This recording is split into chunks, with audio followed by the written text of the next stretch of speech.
Salve, torcedor corintiano, tudo bem com vocês? Galera, hoje eu trouxe a entrevista do Fabinho Soldado, executivo de futebol do Corinthians no programa Bola da Vez da ESPN. Vou deixar meus agradecimentos e créditos na descrição do vídeo, ok? Onde o Soldado traz informações e joga tudo no ventilador, galera. Essa entrevista tá muito bacana, fica até o final do vídeo. Mas antes, deixa seu like, se inscreva no canal e ativa o sininho das notificações para não perder nenhum vídeo. Então, sem mais delongas, bora para o vídeo. Alex Santana, Kaká, todos eles chegaram. Qual foi o mais difícil de conquistar? Sempre. Mas aquele que você fala, não vai rolar e acabou dando certo. Não, assim, acho que, como eu disse, todos eles estavam com esse desejo, né, para jogar no Corinthians. Não vou valorizar tanto o meu passe, dizer que foi tão difícil, mas o André Ramalho eu tive que ir umas 2 vezes na casa dele, conversar com ele, para que ele entendesse. Até entendo toda eu não vou dizer insegurança do André, mas o André queria entender bem, porque não era um atleta que estava acostumado. Nunca tinha jogado no Nunca Brasil. jogou no Brasil, né? E o atleta que está aqui jogando no Brasil, ele já acostuma com algumas situações políticas, né, econômicas, a competição, ele já sabe o que vai encontrar. O André era tudo muito novo, então ele precisou entender com calma. Eu fui uma vez na casa dele, falei para ele todo o projeto, tudo que a gente estava pensando, apresentei para ele cada plano, para ele entender que existia uma ideia.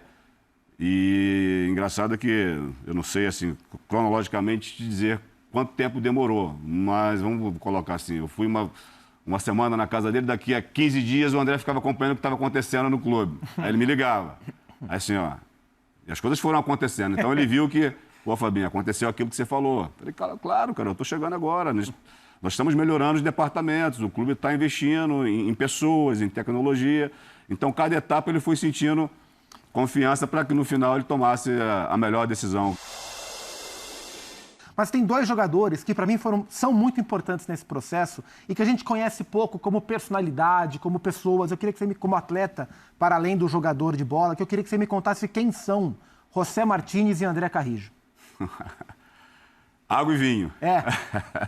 Quem que é a água e quem que é o vinho? Eu digo em personalidade, Sim, né? claro. O André, ele é como estamos falando sobre ele, é um atleta acostumado, a sua formação toda foi na Europa, né? Então, é um atleta que ele busca muito mais os detalhes, vamos falar sobre isso. O André se preocupa, não que o Martínez não, né? Mas o André se preocupa muito com a estrutura, e tentar entender, né, o ambiente que ele está vivendo, se coloca muito à disposição para ajudar, para colaborar com toda a estrutura do clube. E o Martínez Martínez é aquele sul-americano... Bruto? Não digo bruto, mas... Não bruto de jogar, mas... Estado bruto do sul-americano. Mas ele é um atleta mais solto, o André é um pouco mais sério. A gente costuma dizer, né, que é aquele cara mais brincalhão, né? Tá sempre brincando com seus companheiros.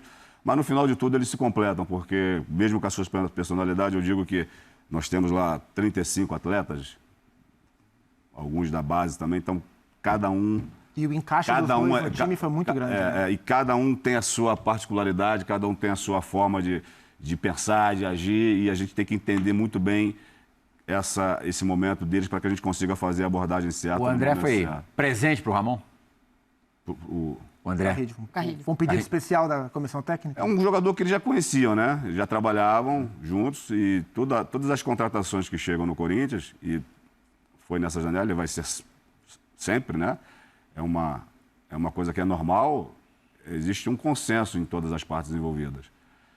Mas partiu de um pedido do Ramon? O Ramon conhecia o Carrijo já... Um atleta que... O atleta dele no Al Hilal, né? Um atleta indiscutivelmente, eu já conhecia, eu já tinha feito vários, na época quando eu trabalhava como o gerente de scout, eu já tinha feito vários jogos do Carrijo, já conhecia muito bem. O Carrijo sempre teve no hot list nosso, acho que qualquer clube brasileiro, eu... Posso falar que certamente o nome dele sempre esteve presente ali por ali. Quando o Ramon falou do Carrijo, acionou, né, aquela luzinha, a gente aciona lá o departamento de scout, que hoje foi muito bem reformulado, bem conduzido pelo Renan, que é um profissional de extrema confiança. Aciona o departamento, dá aquela analisada, mesmo sendo um atleta pelo tamanho, né, de seleção, indiscutivelmente, você precisa fazer um mínimo de checagem, entender aonde está jogando, entender como é que foi as suas últimas, em relação à lesão, aquilo que envolve o jogador, para que a gente, na hora da contratação, tenha certeza. O Carrillo foi isso, foi uma indicação do Ramon, um entendimento da parte de scout, um entendimento meu, e até que você aciona o departamento financeiro, o jurídico, para que a contratação ela finalize. O treinador também tem os seus questionamentos e aquilo que ele consegue colaborar também com a minha função. Então, é uma troca super positiva para que, no final de tudo, a gente consiga entregar o melhor. Então, eu consigo fazer isso com o Ramon, com o Emiliano. Eles entendem muito bem a estrutura. O treinador de futebol, não só hoje, mas, né, claro, sempre foi assim. Hoje também, ele precisa trabalhar com a estrutura do clube. Ele precisa entender que existe um processo importante que precisa passar por isso. Tem que ser um parceiro. Tem que ser um parceiro do clube. E é claro que no final, sim, a gente sabe, ele vai ser avaliado pelo resultado, ok, mas a minha avaliação Naquele interna... momento de corda bamba do Ramon no ano passado. Mas eu preciso... deixa só, senão eu perco... Mas a minha avaliação interna, que vai passar também por essa pergunta, a minha avaliação interna do treinador, ela não vai somente se ele está ganhando ou se está perdendo. Eu não posso analisar meu treinador só por isso, sabendo que, claro, se no final de tudo isso os resultados não acontecerem, mas eu preciso avaliar o treinador se ele usa a minha base, como é que é a relação dele com os atletas, aquilo que ele está fazendo no dia a dia, porque às vezes os treinadores fazem tudo certo e eles não ganham o jogo. E eles, às vezes, em muitos momentos, são demitidos. E às vezes, a demissão ela acontece, precisa acontecer. Mas a gente precisa entender, entretanto, que se o treinador ele consegue trabalhar com a estrutura do clube, se ele está no dia a dia, você está vendo a forma que ele está elaborando seus treinamentos, a forma que ele está passando as informações, se está sendo muito clara para os atletas. Se você não está conseguindo resultado naquele momento, por que não o dirigente, né, as pessoas que trabalham com futebol, né, os presidentes, ter um pouco mais de paciência para entender que ali na frente o trabalho ele pode deslanchar. É uma reflexão para todos nós. E eu me coloco nesse momento porque é difícil em alguns momentos. Como é que você se portou? Porque assim, ele chegou naquele estágio no ano passado, no momento que... Eliminou pelo São Paulo, eliminado pelo São Paulo, no jogo seguinte eliminado pelo Racing, sim. E o jogo seguinte era o derby, aquele da cabeça de porco. Ali, se perdesse o derby... Flamengo, Racing e o derby da cabeça de porco. O derby ali poderia ser um limite. Se perder, tchau. Você ali se portou de que maneira? Eu preciso viver aquilo que, né... Às vezes a gente fala e precisa viver aquilo que você fala, né? Você precisa ter vida fora. Você precisa honrar aquilo que você acredita, fortalecer as convicções. Então, quando eu te digo que a avaliação de um treinador ela vai muito além de ganhar ou perder, a minha avaliação daquele momento foi essa. Tudo que estava sendo construído estava no caminho legal, mesmo que os resultados não aconteçam. O torcedor ele não está vendo isso. E está certo, está no direito dele. Mas os bastidores, o dia a dia, as conversas diárias que são feitas com os departamentos, os atletas, o entendimento que a gente consegue perceber nessas conversas, no olhar, a gente entendia que era o momento de continuar fortalecendo o trabalho. Se toma uma porrada do Palmeiras. É claro que, às vezes, a pressão foge do controle de qualquer dirigente, por mais poder que ele tenha no clube. Você acha que daria para segurar? O treinador, ele sabe. Quer saber? Eu vou falar uma verdade. O treinador, ele sabe o momento que também... Ficou difícil para ele. E ele, em alguns momentos, quando você tem essa... Eu estou sempre dizendo daquele papo do dia a dia, porque são esses trabalhos que eu costumo dizer que é o de formiguinha, né? Você está todo dia ali uma conversa, você termina um jogo, você perde um jogo, você senta do lado do treinador, você vem ao lado do avião, ali no ônibus, você começa a bater papo. Sinais. Então, assim, você começa a criar esse envolvimento com o treinador e ele vai percebendo que chega um momento que, às vezes, assim, eu tenho a felicidade, se falar de Corinthians, todos os treinadores que saíram na minha gestão, no caso do Mano, o caso do Antônio, a minha relação é maravilhosa, porque todos eles foram muito tranquilos. Então, eu tenho uma ótima relação com todos eles. O Antônio, esses dias, esteve aqui em São Paulo, a gente conversou bastante, porque há uma sinceridade. E é um momento que você precisa tomar decisão. Quando eu falo essa questão do treinador, de a gente entender um pouquinho mais, a gente tentar acreditar mais no trabalho, isso não é fácil. Não é fácil porque você tem a pressão do torcedor, existe toda a parte política do clube, que ela fica muito mais calorosa, e é só que quando eu retorno para o futebol, você falou, né, daquela mudança de 10 anos, né, que quem me conheceu acaba que percebe essa evolução, eu preciso voltar para o futebol e colocar em prática tudo aquilo que eu vivi, tudo aquilo que eu acredito. O Memphis precisava chegar, a gente precisava exercer a contratação do atleta. E antes da chegada do Memphis, 6 meses atrás, 8 meses por aí, alguns acertos foram feitos para que acontecesse todo o contrato do Memphis. Então, eu falo com muita tranquilidade. Então, Partiu dele, acabou... do Memphis querer ser o 10, ou partiu do Corinthians oferecer essa possibilidade a ele? Não, foi uma questão contratual, né, comercial que ele tinha, e acabou que, naquele momento, para que tudo fosse, né, concretizado, você cede algumas situações. E para que isso acontecesse, né, acabou que tivemos que passar por esse momento, mas de novo, lembra do dia a dia, lembra da conversa, né? Como é que você foi preparando o Garro de que ele perderia a camisa 10? E a 10 para o argentino, especialmente, tem uma simbologia muito grande, né? Mas não tem preparação. Vamos, assim, e a entrevista do Garro foi muito legal. Ele foi muito. O Garro é esse cara. O Garro é extraordinário. O Garro muito verdadeiro, sempre muito direto. Desde quando o Garro chegou, aquela conversa da reconstrução de uma equipe, de um clube, foi a mesma com o Garro também. Então ele chega também no momento próximo de todos nós. Ele se envolveu muito com o nosso trabalho naquele início. E o Garro fala sobre isso, né? Quando eu converso com ele, ele fala: pô, Fabinho, tinha dias que eu chegava aqui no CT e via você com o olheiro. Eu falei: você também. A gente estava num momento turbulento da história. E o Garro se envolveu muito com tudo isso. O Garro também era muito preocupado com a estrutura do clube, com aquilo que estava acontecendo com o Corinthians. E ele foi verdadeiro. Não é uma situação que você prepara. Você não prepara ninguém para isso. Só que são decisões que você precisa tomar e conversar. Foi no momento certo? Poderia ser em outro momento?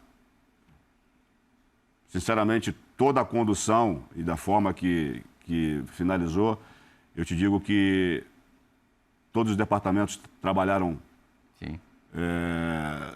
diretamente para isso. Eu não faço nada sozinho, eu não fiz nada sozinho. A vida é assim, né? Você não consegue chegar em lugar nenhum sozinho. Eu tive tantas pessoas importantes que colaborou, trabalhou nesse momento silencioso do CT. Mas, embora não pareça, o negócio é tão sério, é que vocês tiveram que fazer essa ginástica toda. A campanha, né? de marketing toda. Né?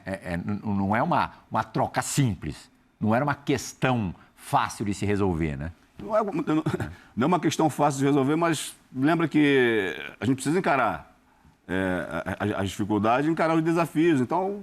Mas eu queria saber se os dois conversaram. Claro, não tem a dúvida. Foi ao Garro antes do clube ou depois do clube? Eles conversaram, o Memphis fez questão de passar a situação para o Garro. O Garro entendeu, é claro que ele falou, ele não esperava isso, né? Mas ele entendeu a situação do clube e ele deu uma entrevista e falou muito bem, fechando esse ciclo da camisa. Ele falou sobre isso.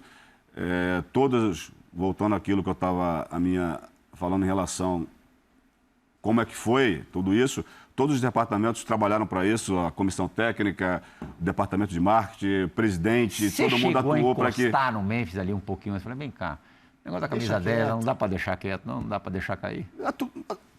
De novo, assim, eu sei que é uma situação delicada, parece que foi até muito maior do que se tornou, mas ela foi resolvida. Naquele momento tão delicado da história do Corinthians, o Memphis aceitou estar no Corinthians, tem que ressaltar isso.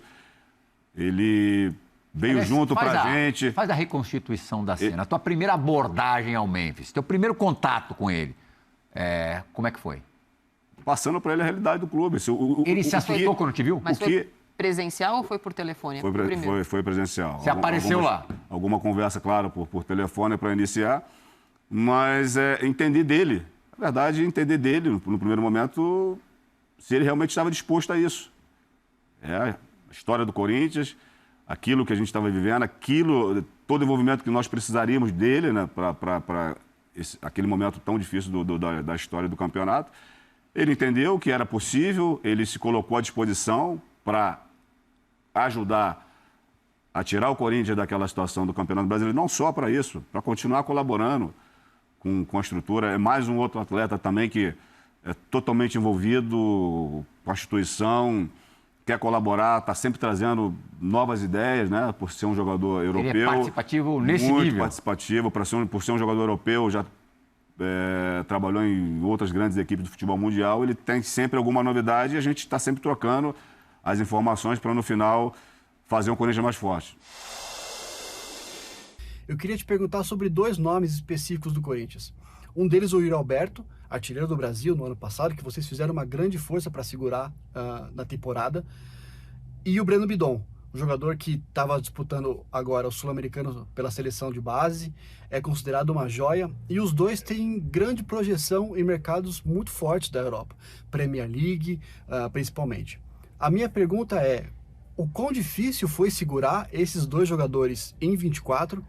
E se você acredita que para 2025, para o meio do ano, vai ser mais difícil ainda, talvez se você considere até impossível de segurar os dois, o que você pensa para esses 2 atletas no mercado no meio do ano? Valeu, Plihal, bom programa para todos. Valeu, João. O tempo urge, 2 minutinhos para você responder sobre esses 2 jogadores. Isso é rápido, João. Obrigado pela pergunta pertinente. Todo o trabalho foi feito em 24. Nós entendíamos que se não tivéssemos feito todas essas ações, a dificuldade seria muito maior. Então, fizemos um investimento na equipe e também entendo que foi um acerto muito grande. Preparamos uma boa equipe para que 25 a gente trabalhasse na estrutura dessa equipe, na manutenção dessa equipe, para que essa temporada, ela, como eu tenho falado, seja uma temporada mais equilibrada.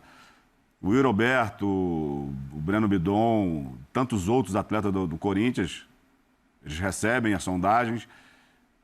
O atleta do Corinthians, ele é muito valorizado. É claro que a cada jogo, a cada campanha importante que a equipe consiga buscar dentro do cenário, essas possibilidades elas aumentam. O Yuri, diversas janelas, tem sempre alguma procura, mas a conversa que nós temos tido é que ele está muito interessado em continuar fazendo a história pelo Corinthians, e a história ela só é concretizada numa equipe do tamanho do Corinthians com título. Então, hoje nós esperamos que ele possa permanecer. O esforço da direção, do presidente, é para que ele permaneça, e o Bidon é uma jovem promessa, tem desenvolvido um ótimo trabalho, não só no Corinthians, mas na seleção brasileira também. É um jogador que tem demonstrado Bidon, interesse. Isso em qualquer clube brasileiro. É o perfil típico do cara que vai embora cedo, né? A gente espera conseguir segurar um pouco mais o Bidon para que ele continue evoluindo. E, claro, vai chegar um momento que o Corinthians também vai precisar fazer as vendas. Precisa vender alguém na janela do meio do ano? Todo clube precisa fazer caixa, né? Agora, vamos entender. No momento certo, se a gente consegue segurar um pouquinho, empurrar um pouquinho para outra janela. Segurou agora, mas né? Tudo essa agora estamos seguros, os contratos estão todos eles muito bem elaborados, uma gestão de contrato que nos dá aí uma tranquilidade maior. Esperamos que, respondendo a pergunta, que o Breno Bidon, que o Yuri continuem com a gente aí para essa temporada. E é isso aí, galera. Vamos para mais informações do Corinthians. O Corinthians acerta um novo patrocínio com o aplicativo de gás. O anúncio será divulgado na segunda-feira. O Corinthians acertou um novo patrocínio para a camisa alvinegra. A equipe afirmou contrato com a empresa APP Gás, do setor de varejo digital de botijão de gás, para estampar a região do tórax do uniforme, onde ficava o patrocínio do posto Alê. O acordo possui um valor substancialmente superior ao patrocínio anterior e terá uma vigência de pelo menos 1 ano. Os detalhes completos do acordo ainda não foram divulgados, mas a diretoria do Corinthians fará anúncio oficial na segunda-feira. Essa nova parceria integra a estratégia do clube de fortalecer sua imagem e ampliar as fontes e receitas, aspectos essenciais para manter a competitividade dentro e fora de campo. Nesse mês, o Corinthians também oficializou a parceria com a Viva Sorte, site de sorteio que dá origem ao projeto Viva Timão. Com acordos recentes, o Corinthians fica próximo de completar os espaços destinados para patrocínios em seu uniforme. O verso do calção, a numeração e a barra inferior frontal da blusa segue livres para novas marcas. E é isso aí, galera. Essa foi a informação, né, do Corinthians, né, de hoje. E é isso aí, galera. O que você achou aí da entrevista aí do Fabinho Soldado, né? É um cara que está sendo muito importante, né, do desenvolvimento aí do Corinthians, né, para esse ano de 2025 e de 2024 também, né? Comente aí nos comentários o que você acha, né, dessa entrevista do Fabinho Soldado. O que você acha desse novo patrocínio também, né, que vai ajudar bastante o Corinthians. E é isso aí, galera. Deixa seu like, se inscreve no canal e ativa o sino das notificações para não perder nenhum vídeo, tá bom, galera? Esse foi o vídeo de hoje. Até a próxima e vai, Corinthians!